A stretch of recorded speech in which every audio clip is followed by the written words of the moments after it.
Hi everyone. Hello. How are we doing? So we may get a couple more join us, so I won't launch into too heavy of an introduction. But thank you very much for joining us. I think most of you probably know me, although there might be some people who haven't come across Deborah before, or we may have other people joining who know Deborah but not me. So my name is Lucy Truman. I'm the managing director and founder of Truman Change. Deborah, we lost you for a second, but you're back.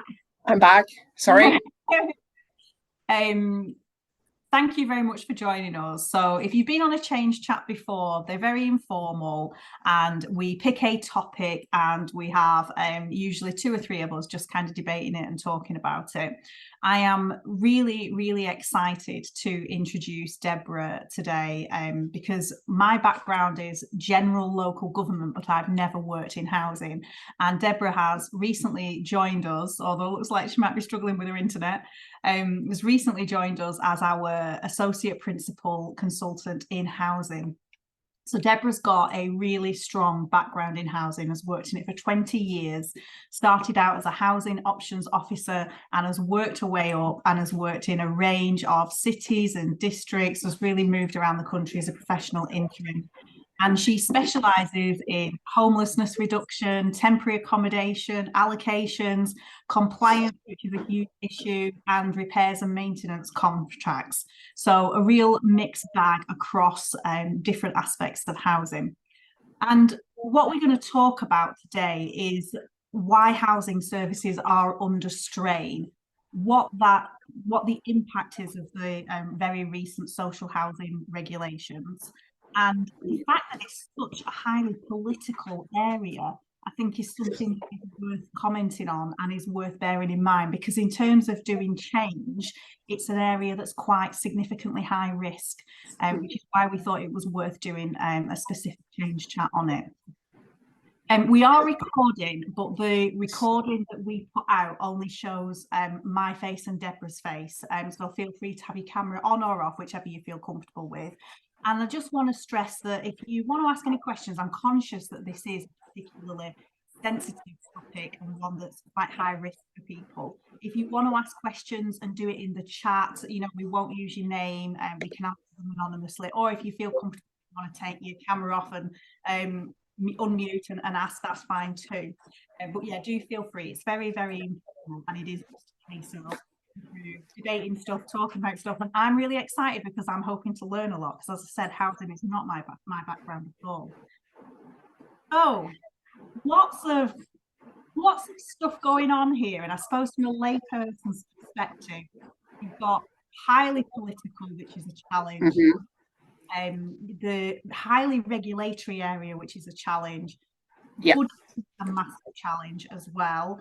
Huge amounts going on for heads of housing. So Deborah, what's everybody worried about in housing? Thanks, Lucy. Thanks for the intro, and I'm so sorry for knocking off on the Wi-Fi. Let's hope that the line will keep clear. I like the rabbit in the background as well. Thumper is making a representation. So I really enjoy talking about this stuff, and hopefully you will learn something. But the biggest things for me that I can take away from when I go into local authorities is around resource, it's around finance, health and safety and compliance, and not understanding roles and responsibilities, and also contract management. They're kind of the biggest topics that I take away. And I think, okay, the next time I go into a local authority, I'm going to ask my questions differently in order to find out quicker, I suppose, whether we are compliant or not on health and safety matters. Resource, finance, compliance, aka health and safety, and roles and responsibilities, and contract management, in no particular order as well, Lucy. Certainly the contract management, if you don't mind me chatting on about it, is sometimes I find that we've got officers in place in a management role, and their bread and butter is the operational aspect of the compliance. So they are plumbers by trade, or they are gas engineers by trade. They're not contract managers. And we're trying to ask them to manage big contracts, 10 mil contracts, when actually all they want and all they know is, and that's no disrespect to any of them, is actually how to do it in real life. So for me, it's trying to pick apart what the skills are that we need and what the skills are that are there. And of course, I can bring you in on the culture in a min, but like, yeah, so do we need an ex-plumber managing a 10 mil contract? Not necessarily, unless they've got experience or unless we're empowering them to be able to do that. And yeah, we'll get onto culture in a few minutes, no doubt. And am I right in saying that there is an increase in organisations needing to improve the relationships with tenants and sort of involve the tenant voice a lot more? Is that something, because that's something we certainly see in the wider public sector, that drive towards more co-production? Is that something that we're seeing in housing as well? Yeah, it's almost that thread, isn't it? Beginning with someone who's homeless, and you're going through the whole of the housing services, and you're stopping at you know, as Mrs. Miggins, you're stopping at different points along that journey, and each different point will have different regulatory measures. It will have different legislation. Mrs. Miggins doesn't need to know that, but we as officers need to know that, and we need to make sure that they're all tied in. But certainly, I suppose for me, it's you know, the increase in the regulator giving notices to councils on the back of self-referrals has increased no end. And that's really positive. Let's not look at that as a really negative thing. Yes, it is negative that they're self-referring, the reasons why they're self-referring, but they're brave enough to actually step up, and that's big P, small p political, and say, actually, hands up, we've not got it right. These are the actions that we're going to take to make it right. And then, you know, it's always better to self-refer than have the regulator knocking at your door. That's always a piece of my advice anyway. Yeah. And what sort of reasons are people self-referring? Do you know? Yeah. System updates, cleansing data, performance measure changes. They're finding out it's like, oh no, we're actually not compliant on the big six, which is your gas and electric, asbestos, water, lifts, etc. And that's where, at that point, under the home standard, they're saying, are we compliant or not? Do we need to self-refer into the regulator? And like I said, it's always better that one self-refers in with an action plan than for the likes of me to go in and go, you're wrong here, here, here, and here. And as a result of that, the regulator is going to be knocking at your door next week. You just don't want that happening. And the majority of self-referrals will not end up as a notice, because you're being proactive on the back of being reactive, but you are being proactive in saying to the regulator, hands up, I know what I've got wrong, I'm going to change it. But senior management are I suppose, figuring out that they're not compliant when they're data cleansing, when they're looking at you know, changes in service delivery. And so if you went into a council that wasn't sure if they were compliant or not, what sort of things would you be looking at to help them to get to a place where they were clear on that? Yep. So first things first, you would be looking at what performance measures they have already set for themselves, and what are, so the nice to haves and the legislative performance measures. You would be looking over those. It would be instant. You know, you would know instantly on the back of those reports. Now, some will not be able to pull a report from one system, and this is a legacy housing problem. And if I could just explain why that I think it's a problem, if that's okay, Lucy, and then I'll link on to the stuff. But I suppose forever housing services have received funding and they choose to spend, that was the right thing at the time, the money on resource to hold the front door closed because of the precious resource of social housing behind us. And we've forgotten in the sense that systems actually work with us, not against us. So we've spent most of the money on the people holding that front door closed, not enough on the systems, and then we buy different segments as time moves on because we're still not investing in systems. And then, of course, what happens is we don't have systems talking to each other. We've got a load of these, different segments of different systems, allocations, choice-based letting systems that doesn't talk to rent systems, and so on and so forth. And we're in chaos, IT systems wise.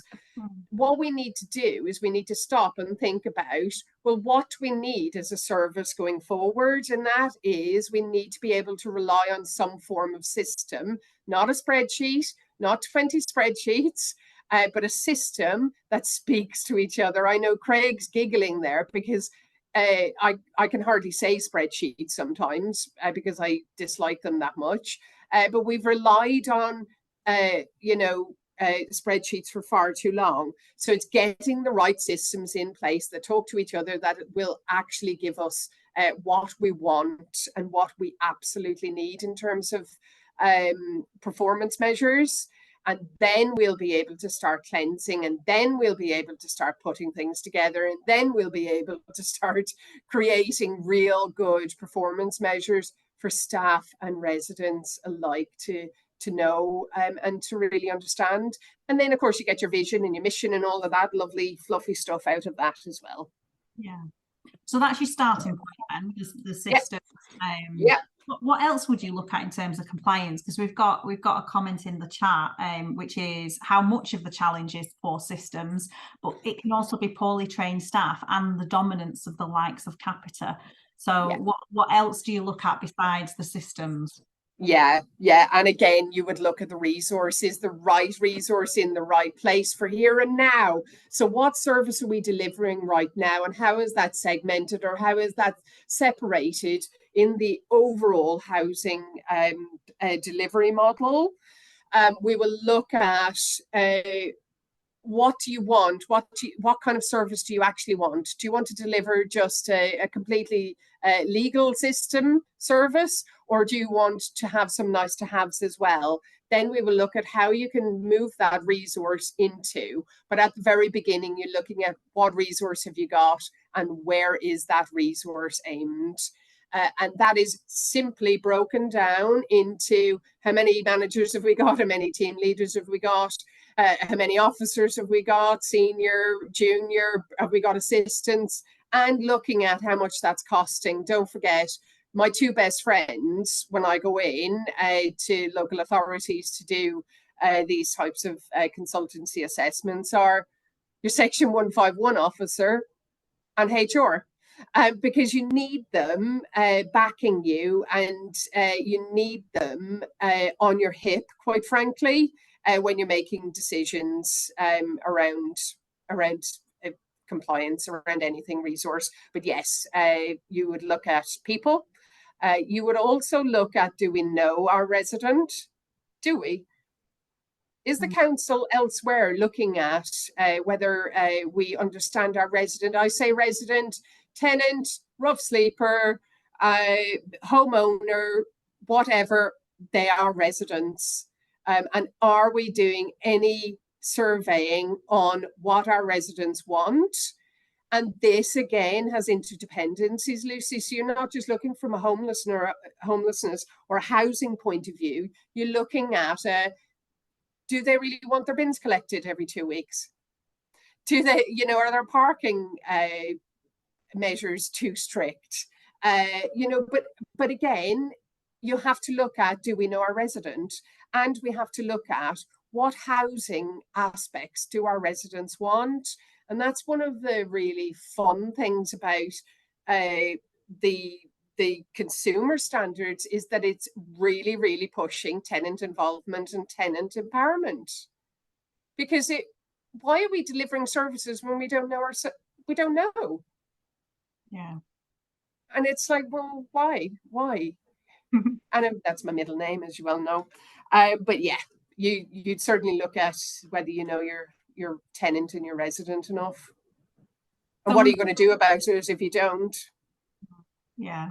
So we've talked about systems, we've talked about having the right resources in place, we've talked about having that resident customer at the heart of it all. I'm conscious we've had a couple of people join sort of part way through. So just as a brief introduction, I'm Lucy Truman. I'm the managing director and founder of Truman Change, and we've got Deborah Wickham, our associate principal, who is a specialist in housing. So we're really just walking through what are the aspects that Deborah would look at if she was asked to go into a local authority to really understand their compliance.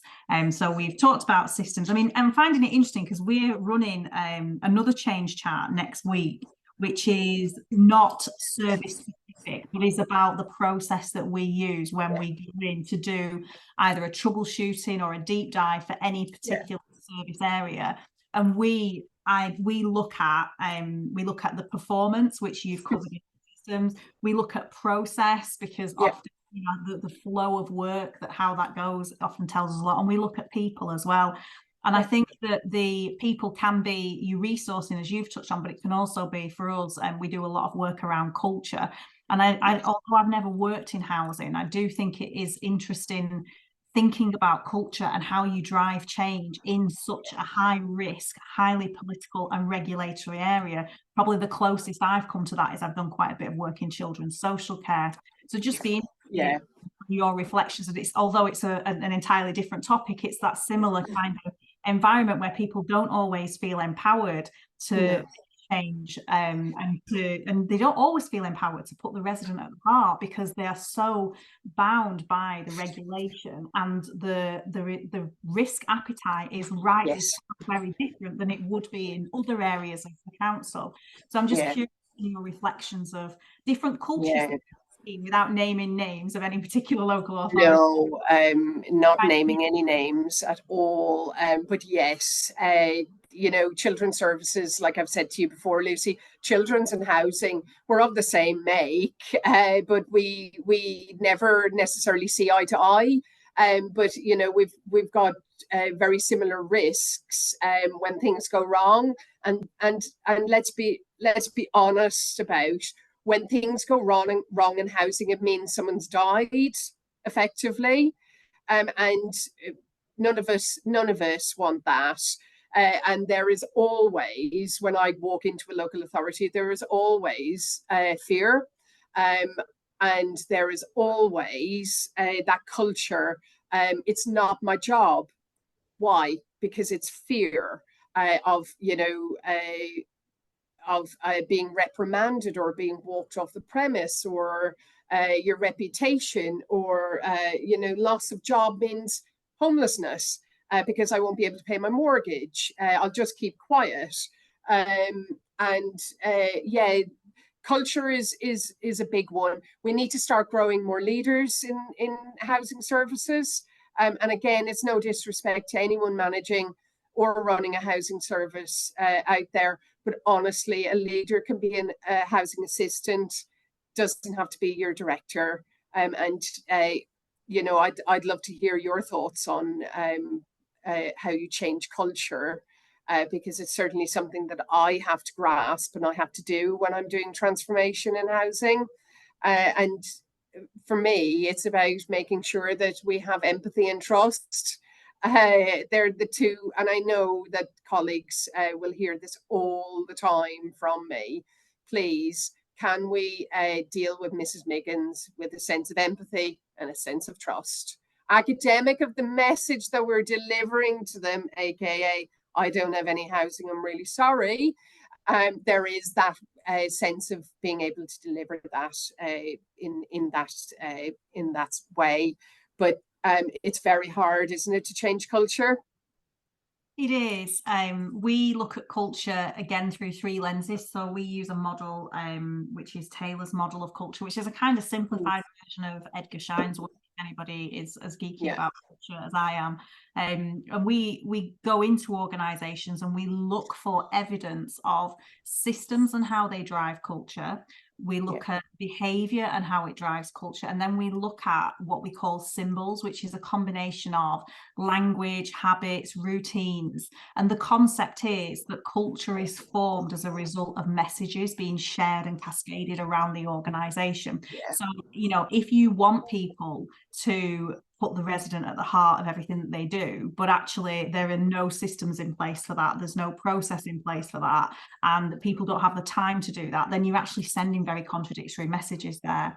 So we would apply that same model. And I noticed I've got a couple of reflections in the chat around social care, that sometimes there is that lack of forward planning on the needs of the citizens and housing requirements.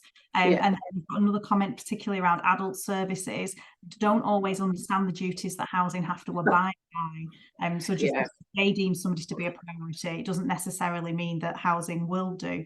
And so there's that sort of tension. And I suppose this is where you get into the kind of system-wide transformation, isn't it? And looking at that across the whole of the council, which is difficult. And not many people do that super well, if I'm honest. I think it's still learning. We're all still learning about how to do that. You know, local government is hugely complex, and a lot of people say if you were going to set up a business, you wouldn't set it up like local government is, where you've got such variety and people doing so many different things. But yeah, I do think to really do that resident at the heart, you have to have that wraparound working together between the different departments. You really do. And that's not service level agreement. That's not what's written on that agreement. That's actually relationship management. And we forget about that. It's actually having respect and having to be able to have conflict and having to be able to come to an agreement, whether that is illegal, based on legal aspects, like the Care Act and the Homelessness Reduction Act, and how they conflict. And how we work together on those adult social care and housing bits. But yes, you can have conflict literally 50 times a day from one officer. You know, I've witnessed considerable conflict. And again, that was around culture and not giving the right messaging as leaders. Again, that's all of us. You know, there's a couple of things I say all the time is we say we do. So if I'm going in and I'm going to be reviewing services and I ask someone to do something and they see that I've said I was going to do something and I haven't done that, it's absolutely pointless. You have to stand up and you have to be accountable for saying what you're going to do, and you have to go and do them. And that's how you start to build leadership, isn't it? You know, people want to follow. People will be given direction. And again, some people on the call will know this from me. If they don't like that direction, they can't argue that they don't know the direction that we're going to be taking. And they're two very, very different things. But yes, culture, it's a tough one, because you don't want to be saying to someone, oh, you're getting out of the bed to do a bad job. Well, no one gets out of the bed to do a bad job. No, not but at we all. have to start acknowledging that maybe we haven't managed the resource well enough. Yes, there's reasons why, but if we're going to be placed into leadership roles, then we have to start standing up and being responsible and accountable. Yeah. So the other It's thing hard. it is hard. It is hard. The other thing I'm curious about is when I very first started out on my kind of change business improvement career, one of the things that we were taught where I worked was whenever people say, oh, it's statutory or it's a regulation, you have to push back and kind of be like, well, show me why, and make sure that you understand it. And the reason for that is back to the culture thing, symbols and stories can get kind of a mind of their own, a life of their own, when you've got such complex and various different statutory influences and regulations. Things can almost become an urban myth very quickly. Do you think that there is an issue in that, do we have enough staff in housing, and I'm opening this to the group, feel free to share your thoughts, that really understand those regulations well enough to make good decisions? Or is a lot of it hand-me-downs, and we're building services around legacy of interpretation of legislation? Is that an issue? Because I've seen that in other parts of the world. I get so excited. Sorry, I'm jumping up and down on the chair here, because this is a big thing for me. Is the interpretation. Well, yes, you must challenge. And I've done reviews on allocation schemes, and I've gone in and staff, and again, it's no disrespect, but staff haven't got a copy of an allocations policy to hand. I want those pages crumpled. I want them going back to, they're saying, Mrs. Miggins is not going onto the waiting list. Why? Refer back to your allocations policy. Not because I don't like her, or she's wearing red socks on a Wednesday morning when she should be wearing purple socks on a Thursday morning, because the policy says that. So again, you have to be able to back up what you're saying. And that is carrying that allocations policy around morning, noon, and night. If I catch you without the allocations policy under your arm, you're in a bit of trouble with me. And I say that nicely. But you have to be able to back this up. Do we offer enough training in housing services? No. Is it like our IT systems? Yes. Let's not spend money on training or IT systems. Let's spend it on staff. But then again, we don't offer training. So, yeah. And do you think that's true at a more senior level as well? So rather than the operational day-to-day decisions, but are our leaders of housing always, I'm sure there'll be a real mix, and some brilliant ones and some ones that are kind of trying to keep up almost.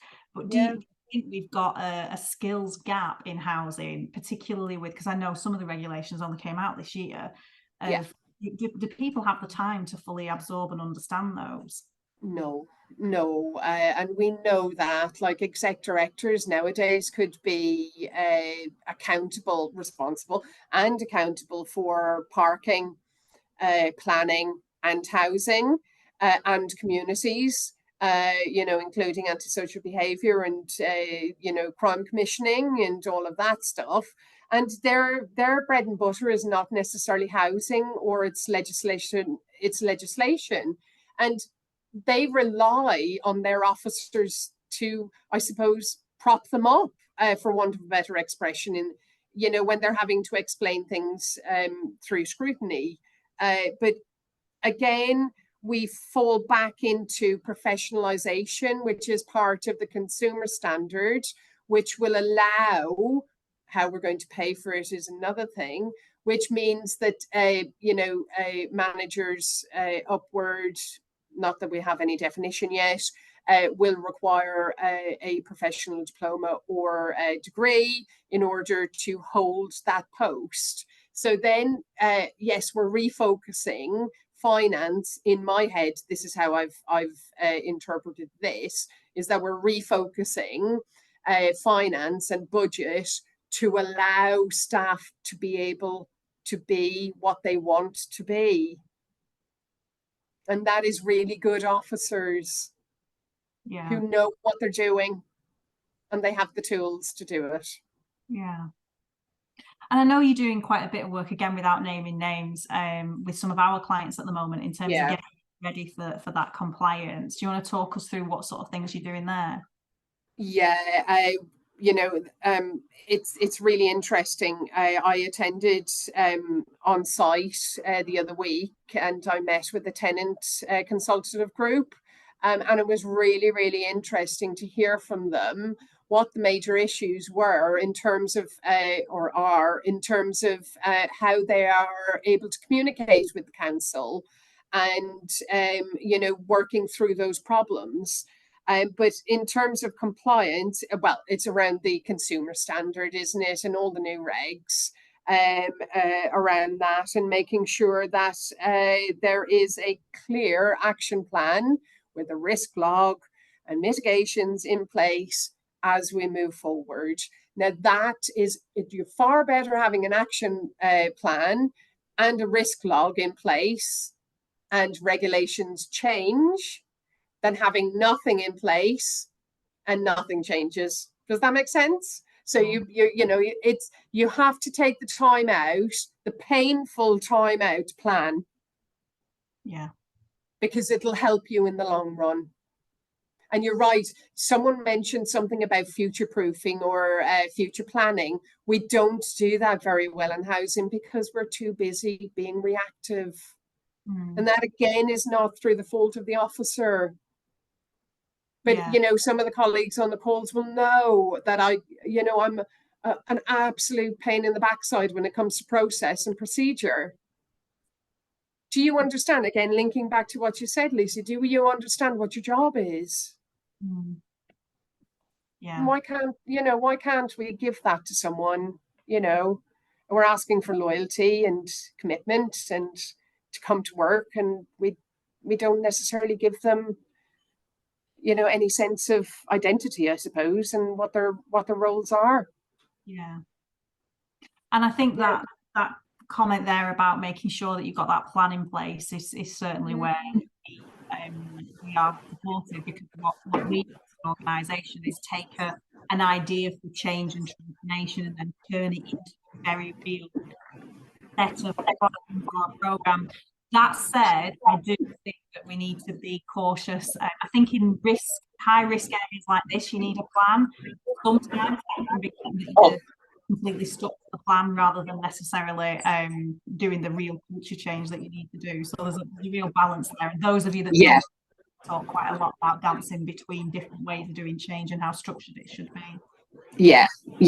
No, I totally agree around that structure, Lucy. I'm a woman after your own heart in that respect, because some things you absolutely need process for, and then how do we come up with a process to show empathy? That's not a process driven, but it is process driven to offer a Part 6 offer under the allocation scheme, as an example.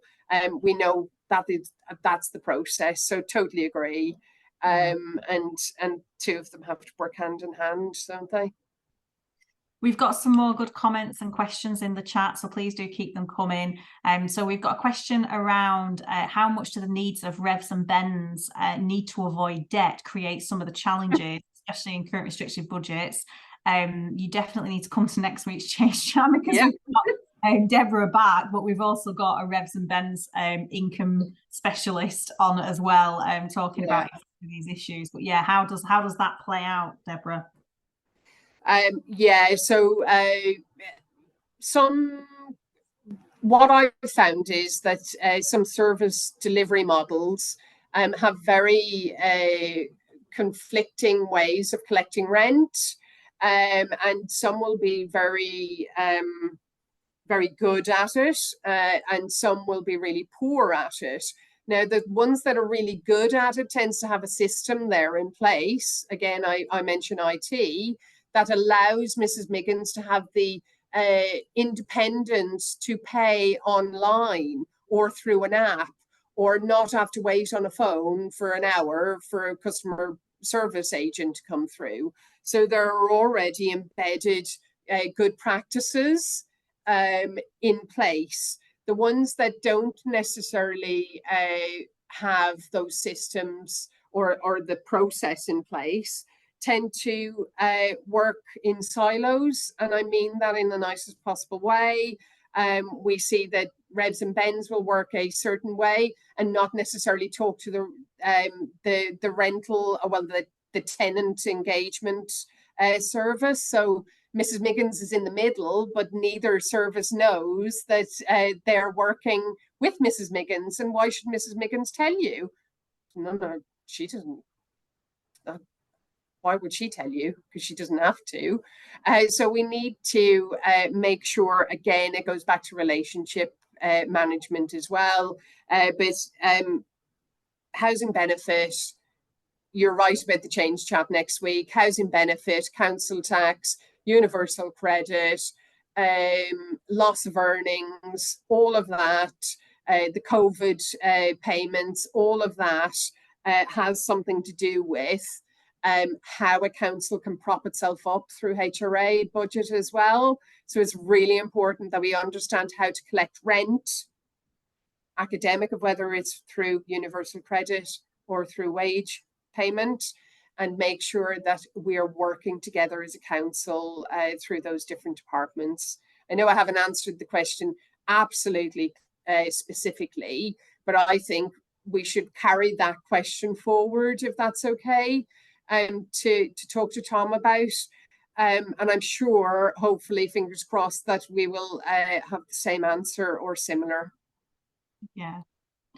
And we've got another comment as well, which, to be honest, as I said at the start of the call, I'm by no means a housing expert. I feel like this comment could apply pretty much to any area of local government at the moment, which is the nature of the short-term national initiative makes it really difficult to invest in staff and longer term thinking. And I do see we seem to have, without getting on a political rant, we seem to have a relationship with central government where they just throw pots of money at things at very short notice at the moment, and it does make it very difficult. And I certainly see that across the board.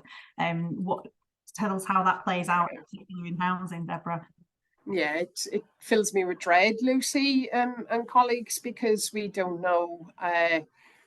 Yeah, we've got a HRA business plan that sets ahead 30 years, but actually we don't really know what we're going to be able to afford in 5 years, in 3 years.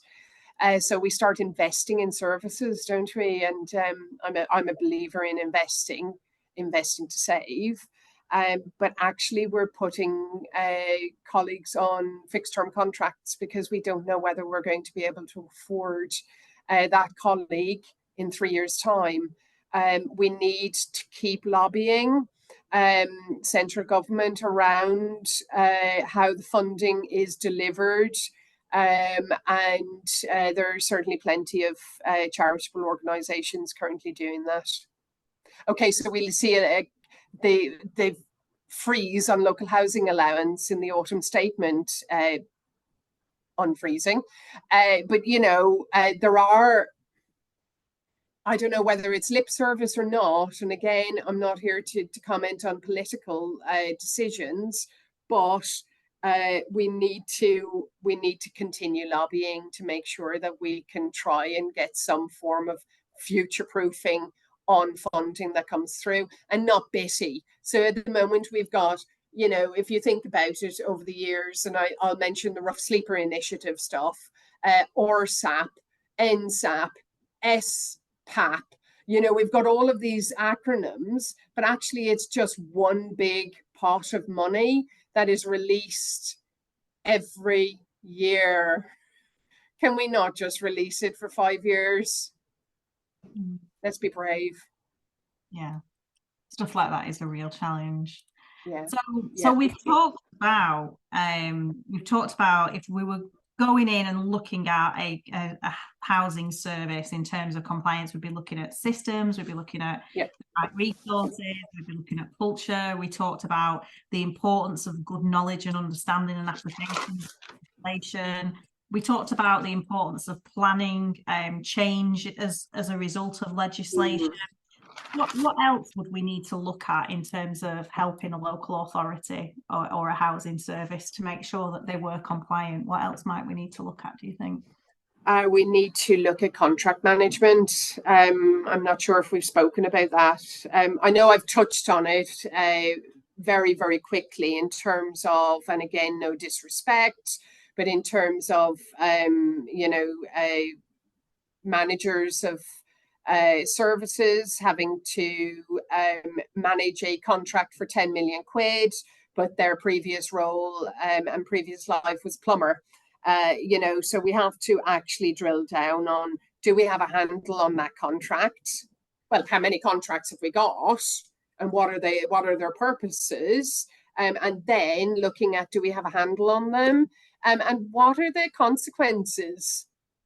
We have to keep reminding ourselves that this is the public purse. It's not for us to determine how we spend that or waste. It's the public purse. So are we getting value for money? Are we right in that contract being managed in the way it's being managed currently? Majority of times it will be a no to that because we will be breaching contracts. There have been contracts that have been ultra vires when I've read them, acting against themselves. But again, looking at all of those aspects of contract management and making sure that it's delivering on what we've promised to the resident. And what if, so sorry, I have to be a little bit negative now. What happens when we don't manage a contract correctly? Tenant could die. Because they're managing, we're supposed to be contract managing a repairs and maintenance contract as an example. And because we're not closely monitoring that, we've let it slip. The contractor hasn't done what they should have done. We're not managing that. Tenant dies. Let's get it back again. Let's pull back in. Let's not be going around saying, I don't know how to manage contracts. Or like I've heard before is, oh, well, everyone has the same problems. As in every local authority has the same problem. That's fair enough. We don't have to be the same. Yeah. Let's lift ourselves up out of that attitude. And again, we link into culture. But yeah, let's be bold. Let's manage contract. Yeah. So my next question was going to be, so what's next for, if you're a head of housing, what's next for you? But we've got a really lovely comment, which is segueing me into that nicely, which is that future proofing and sustainability absolutely needs to be about long-term funding, but also working with what we have got. And some of that resilience comes from having support staff, skill sets to horizon scan and bid for funding, use data set and intelligence and look at emerging trends. So it's getting into that more proactive place instead of constantly being on the back foot and reacting to changes in legislation, reacting to changes in funding. So if you were a head of housing, what should people be focusing on now, do you think? The most simplest piece of advice that I would give anyone is look at the most recent ombudsman complaints. Look at the most recent regulatory notices that have been issued. Just read them, pick the top 3, and then do a really high level in your head going, am I doing the same as this? Or am I doing it differently?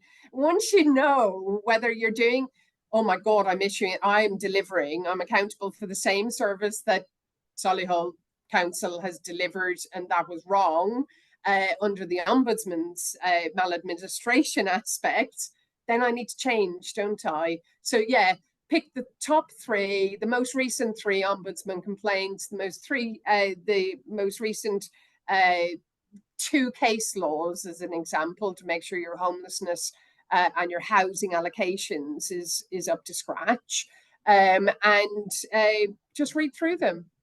Spend that half an hour just reading through them, because and you probably know deep down inside that you may not have a handle on your service, which is okay, and that's where the confidential chat comes in, I think, Lucy. The dear Deirdre, the dear Deborah chat comes in. But yeah, just read through the Ombudsman complaint reviews, the reports that are out currently, and you'll have a fair idea if you're on the right track or not. Yeah. And don't forget, housing is massive, isn't it? So it's like literally, the care leaver who's in the system, who will become an adult And we, as a housing professional, will need to be involved in the decisions that care leaver is going to make. It's not just repairs and maintenance, you know. I'm a massive fan anyway of allowing care leavers to have a bigger voice. That's another change chat, I think, Lucy. So look at current issues and complaints and so on at a national level. What else do you think is next for heads of housing? What trends are you predicting? What do you think? Yeah, it's crystal ball time, isn't it? Have we got a handle on our staff being trained correctly? And again, this is around the professionalisation under the consumer standards. We can make a fair stab at what we think are the levels that require that professionalisation, and we need to be starting to put that into place now. How that's going to be funded, you need to be starting to look at that if you haven't looked at it already. Most councils will have a central training budget. Look at Trowers and Hamlins, not to name any names. They've got a great piece of advice out there in terms of what levels of staff they feel will require that professionalisation. And again, I totally agree on that front. And start looking at your finances. Figure out if you've got the right resource in the right place. Yes, for here and now, but for 2024, have you got? I'm a big believer in having a data analyst. I know I'm going off on a bit of a tangent now, but having a data analyst within a housing service, because that will help you form your service delivery model, and it will then continue to monitor that service delivery model. But to get back to it, so professionalisation, budgets, have you got the right resource in the right places, and have you identified the risks? Yeah. Caroline, you've got your hand raised. Do you have a question? Just on meeting, sorry. Just a couple of reflections, I guess, and this has been really, really useful. So I guess for me, I was just putting in the chat function. So I'm a head of housing and communities, and that comment about how services become bigger and bigger.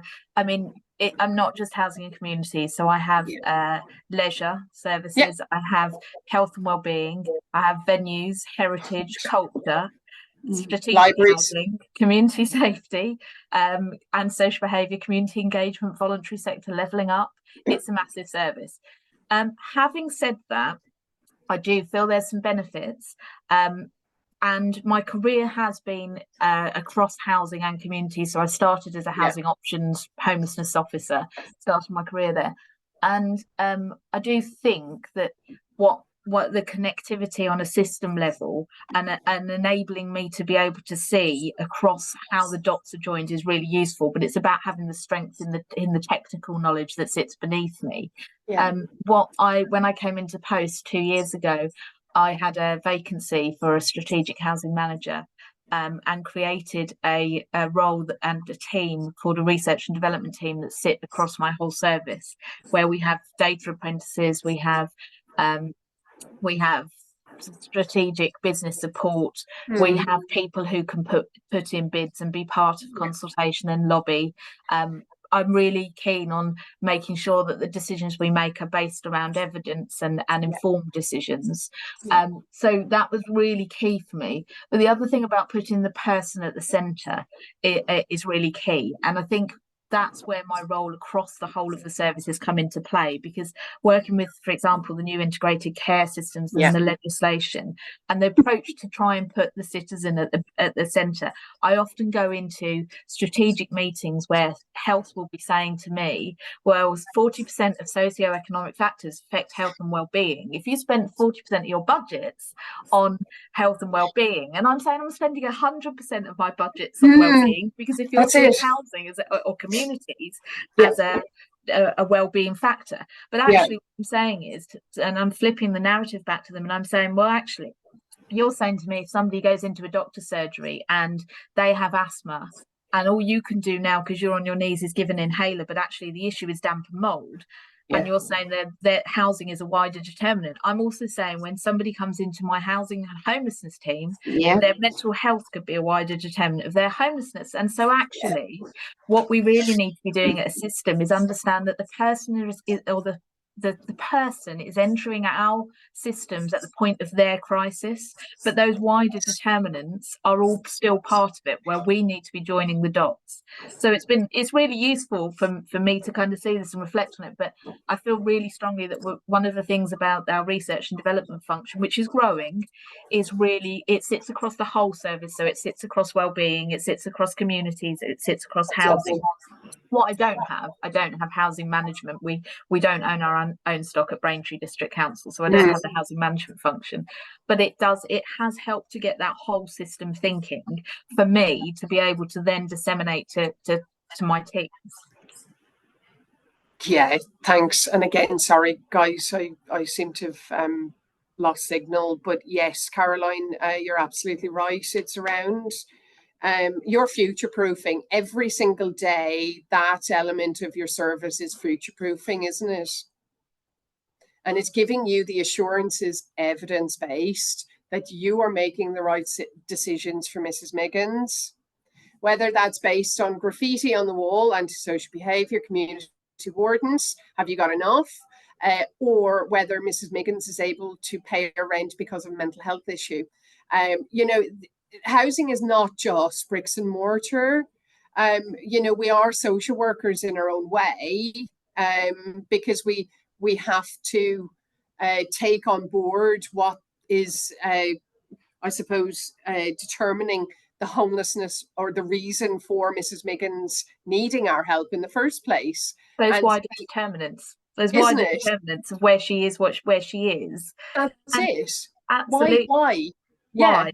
And that's the early intervention and prevention bit. And I think we're all talking about the fact that we are crisis managing, we're responding, because that's the world. We've had COVID, we've had cost of living, we've had Ukraine. We now have in our area the first large site at RAF Wethersfield for 1,700 asylum seekers coming in. So we're all crisis managing, we're all responding. So one of the things for me is absolutely safeguarding and creating a function, a think tank space to be able to transition, because otherwise we won't transition to early intervention and prevention if we don't allow that thinking space. No, completely. And the Homelessness Reduction Act came out a few years ago to do that. But what we suppose what we, the bigger we, forget is that homelessness services are already doing the integrated part. They just have to knock on that integrated service door too many times. And that's what I've been saying in the health meetings. We've been doing population health management for a long time. We have homelessness prevention partnerships. We have community safety partnerships, rough sleeping charities, and I'm saying come and join us on those spaces, because I get the integrated neighbourhood approach. I get it. But come and join us and see what's happening in that space. Because actually, if we map what we've got, that asset-based community development approach, where you map what you've got, what's strong, not what's wrong, you'll be able to find the gaps and be able to fill the gaps rather than kind of layering on top. Yeah. And, we've already got that to hand, I suppose. And then follows that, are we building enough homes? Are we building enough homes, and are we doing prevention correctly? So, the two of them kind of have to chug along together, don't they? There's no point in our local plan saying, our SHMA saying, oh, you need to have 100 two-bed homes in the next 2 minutes, please. When your homelessness prevention could actually, if we invest in that, could actually prevent 80 families from becoming homeless. So then, do we only need 20? It's working that out, isn't it? Again, evidence-based, I do agree, but looking to the future, what is the demand going to be on our service if we change this aspect? So Yeah. we've talked, and in terms of that crystal ball question, there's a lot around getting into that more proactive system-wide space, which again, my background is in housing, but what we certainly see at Truman Change is, if I look back to, I don't know, 6-7 years ago, the sort of work we were doing then and being asked to do then was very internal focused organizational change. Now we are getting asked to do a lot more of that kind of work, where it is help us engage better with residents, help us to map things across shared services. I'm doing a case at the moment on a social care and health integrated service. So I think what you're describing there, Caroline, you're really lucky to have that internal resource, because a lot of councils have kind of lost some of that internal resource with that good ability to map things out, analyze things, and look wider than service area. I just think it's not what we do in public sector, as in it is what we should do.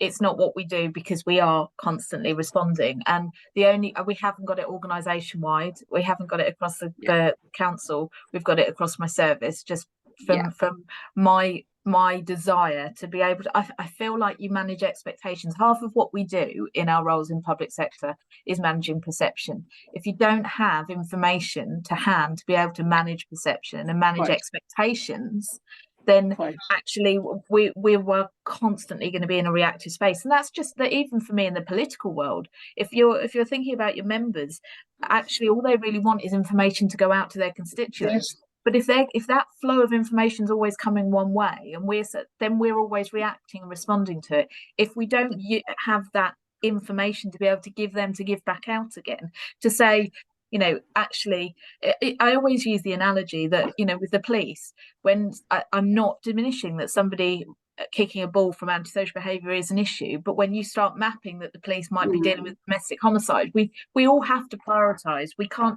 resources are stretched. What's the narrative around how we prioritise something over something else? Unless we can horizon scan, we can look at the trends that are happening. It's so crucial. It's such an important part of what we do, and none of us have that function. Wow, it's very true. Well, thank you so much. I think we're just about out of time now, but huge thank you to everybody for contributing questions, for dialing in and listening. As I mentioned, we've got a more generic, less housing, but sort of broader how you look at services and do a deep dive change chat, which is next week, Wednesday. Sarah, could you just drop in a link to that so that everybody can access that if you've not seen it already? And also, just to offer, Deborah's with us now. I'm getting feedback. I don't know if I'm feeling it from, but hopefully it's not disrupting everybody else. Deborah's with us now. She's supporting some of our current clients already on their kind of getting ready for what they need to do for the new regulations. But you're very, very welcome to have a free confidential chat with Deborah. I'm conscious this is quite a high risk. Feel more comfortable in a one-to-one environment if you want a conversation about, off the record, talk through what you've got. Is there something there that you need some extra support with? Then do it. Could you also put Deborah's email address in the chat, Sarah, so that we've got that too? Or you can contact us directly and I can put you in touch. I hope that's been useful. Do you have any closing remarks, Deborah? I'm just thrilled that you've asked me to do one of these change chats, Lucy, and let's hope we've got more on the horizon. And thanks for everyone who's joined. Thank you. All right, thank you. I hope it's been useful. Do let us know if there's a particular topic. We run these fairly regularly. If there's a particular topic that you think we need, I actually quite like your idea, Caroline. I wonder if we should do something around sort of system-wide, getting proactive. I'll have a think about how we can frame that. But yeah, that's a really worthwhile conversation. And thank you for sharing your email address too, if anybody wants to contact Caroline. All right, well, hopefully see you next week and give us a shout if we can do anything to help. Thank you. Thanks very much. Bye.